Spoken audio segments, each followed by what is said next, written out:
Dutar çalıp otursam yarım keldi yanımga. Dutar çalıp otursam yarım keldi yanımga. Shirin so'zini qilib o'tsam diye canımga.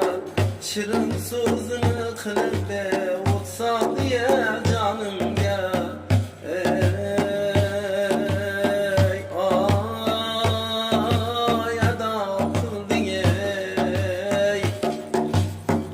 Kara kara kaşligim, uzun uzun saçligim.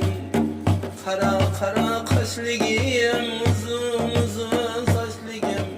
Ara karşını deb yürüp, o'tib ketmesin yaşligim. Kara karşını deb yürüp, o'tib ketmesin yaşligim. Vay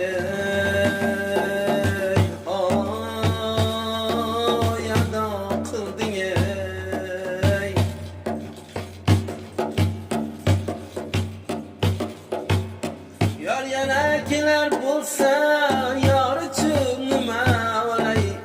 Yar yana kelar bo'lsa yor uchun nima olay. Jonimni xarid qilib jon ila mehmon qilay. Jonimni xarid qilib jon ila mehmon qilay. Voy